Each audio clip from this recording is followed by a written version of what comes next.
കോഴിക്കോട് പേരാമ്പ്രയിൽ 16-കാരനെ തട്ടിക്കൊണ്ടുപോയി മർദ്ദിച്ച കേസിൽ 4 പേർ പേരാമ്പ്ര പോലീസിന്റെ പിടിയിൽ. കുറ്റ്യാടി സ്വദേശികളായ മുനീർ, മുഫീദ്, മുബഷീർ, വേളം സ്വദേശി ജുനൈദ് എന്നിവരാണ് പിടിയിലായത്. ബലമായി കാറിൽ കയറ്റിക്കൊണ്ടുപോയി വീട്ടിനകത്ത് വെച്ച് ഇരുമ്പുവടി ഉപയോഗിച്ച് മർദ്ദിച്ചു എന്നായിരുന്നു പരാതി. അഭിജിത്ത് മുഴക്കുന്ന വിവരങ്ങളുമായി ചേർന്നു. അഭിജിത്ത്, ആ തട്ടിക്കൊണ്ടുപോയാൽ എന്തിനായിരുന്നു എന്ന് ഇതിനോടകം പോലീസിന് വ്യക്തമാവുന്നുണ്ടോ?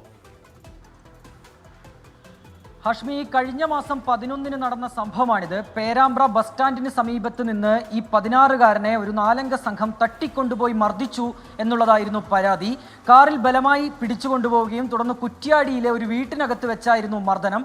ഇരുമ്പ് വടി ഉപയോഗിച്ച് ക്രൂരമായി മർദ്ദിച്ചുവെന്നും അടിവയറ്റിൽ ചവിട്ടിയെന്നും ഈ പരാതിയിൽ പറയുന്നുണ്ട്. ഇതിനൊക്കെയുള്ള കാരണം ഈ പ്രതികളിൽ ഒരാളുടെ ബന്ധുവായ പെൺകുട്ടിയുമായി ഈ ആൺകുട്ടിക്ക്, ഈ 16-കാരന് സുഹൃത്ത് ബന്ധമുണ്ട് എന്നാരോപിച്ചായിരുന്നു ഈ മർദ്ദനം. ഏതായാലും പിന്നാലെ പേരാമ്പ്ര പോലീസ് കേസെടുത്ത് അന്വേഷണം ആരംഭിച്ചു. അതിനിടെ ഈ 4 പേരും ഒളിവിൽ പോയി. തുടർന്ന് കഴിഞ്ഞ ദിവസമാണ് ഇവരെ പേരാമ്പ്ര പോലീസ് പിടികൂടിയത്. അവരുടെ പേര് വിവരങ്ങൾ ഇങ്ങനെയാണ്: കുറ്റ്യാടി സ്വദേശികളായ മുനീർ, മുഫീദ്, മുബഷീർ, ഒപ്പം വേളം സ്വദേശിയായ ജുനൈദ്. ഈ 4 പേരെയാണ് നിലവിൽ പോലീസ് പിടികൂടിയിട്ടുള്ളത്.